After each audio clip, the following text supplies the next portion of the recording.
Hey, this on here wanting to talk about how for some weird reason some media outlets is trying to suggest that Lamar Jackson don't have no value and that people ain't making a play for him, you know, and so kind of like what's the word? Like kind of like saying maybe he's not the free agent that everyone originally thought that he uh was gonna be and stuff like that. And I mean, all I'm gonna say to that is, the numbers don't lie.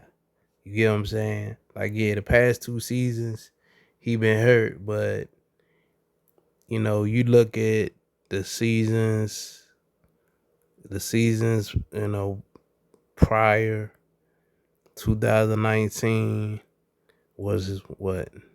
I don't was 2019 his MVP season. I think 2019 was his MVP season. So you look at the stats that he had, it was 36 touchdowns, 6 interceptions.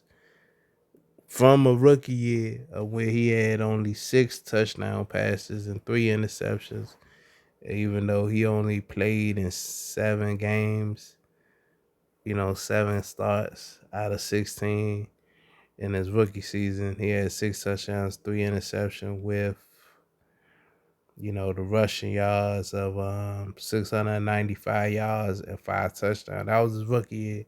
His sophomore year where he won the MVP, he had 1,200 yards running the ball, 7 touchdowns, and throwing the ball, he was 36 and 6 interceptions, right?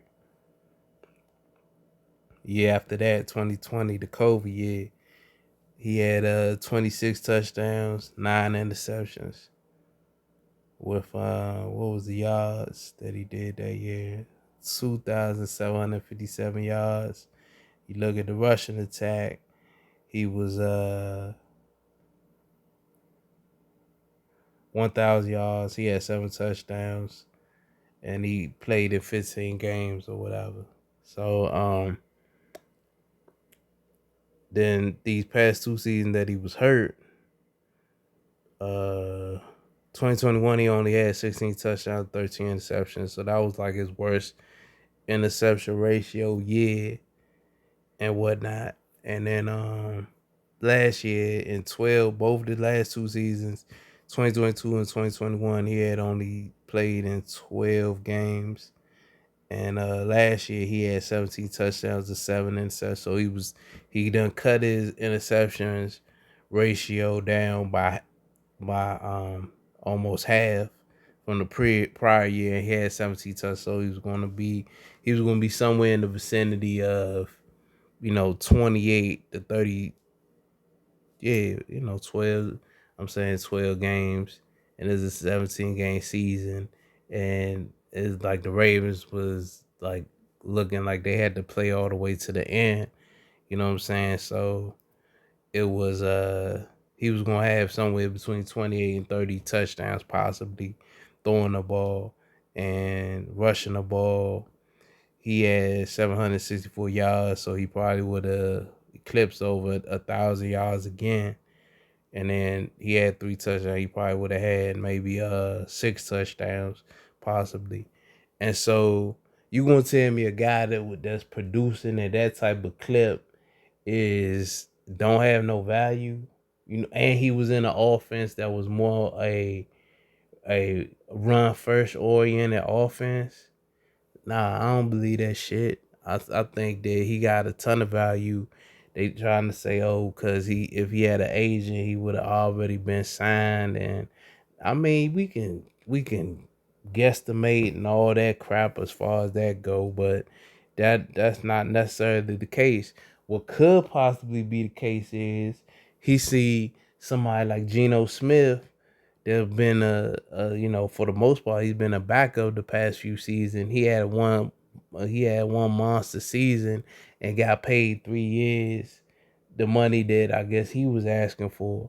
Daniel Jones is getting full for what 160, so he getting 40 million a year.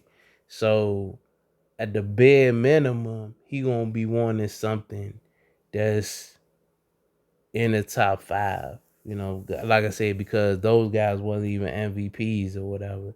And so if they choose to say nah, they ain't gonna do that, then all he has to do is he ball out this season, do his thing, show what he improved on, because he always improved from season to season. If he can just stay healthy, that's gonna be a big if, and then put up some monster numbers. He definitely gonna have a huge, like he's gonna be on demand. You know what I'm saying? Or I ain't gonna say on, but in demand next season. And if not, he could just go to the Dak and Kirk Cousins route, where you could be like, all right, you franchise me. And you saw when they franchised both of those dudes, them dudes didn't do no lookout, right? They was like saying, okay, now next season you won't even have to franchise me or let me walk, right? Or you gonna have to sign me to a contract. Kyle was what they do. They end up signing that, and what happened to Kurt? They let Kurt walk, and he ended up getting he ended up getting two contracts off Minnesota. So I think Lamar's gonna be in a very advantageous position, because even if they, try to play with him as far as the money, they don't want to commit to him. He gonna be like, all right, that's cool. I just go ball out, and then he can just walk away clean, and then you could check the landscape and see how everything is shaking out. See what Tennessee decides to do this season. You can see what Miami tends to look like at the end of the season. What's other teams that's on the cusp? You could take a look and see what Tennessee looking like after this season, and so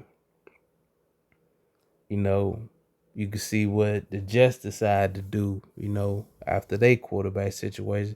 So it's gonna be options where he can go to. He gonna have to just probably suck it up, give them one more year, and but then you just, ball out. You ball out, and then you probably gonna end up doubling up what you probably would have made originally. Because the thing that they don't realize, the Ravens, is the contract is gonna make more sense now, as opposed to Herbert and Burrow. They up next, so they once they come out, if Baltimore waits, then the contract is possibly looking towards. Well, if we giving Daniel Jacobs 40, then it's safe to say that Lamar probably could easily get 50 off them people. You know what I'm saying? So I think, like I said, the media reports about that he don't have you know, no interest, I think is a big bunch of bull. And I think maybe just because if they would have just let him walk, and he would have been able to just go from team to team and pick his team out, it would have been a way more different situation, as opposed to he getting hit with that franchise tag. And so now the people know that if they trade for him, or come and want him, they're gonna have to give up a whole lot. And I could see people maybe being more hesitant about doing that, because they want to still be able to build a solid team around them. So yeah, that's my thoughts on it. All right, thanks for listening.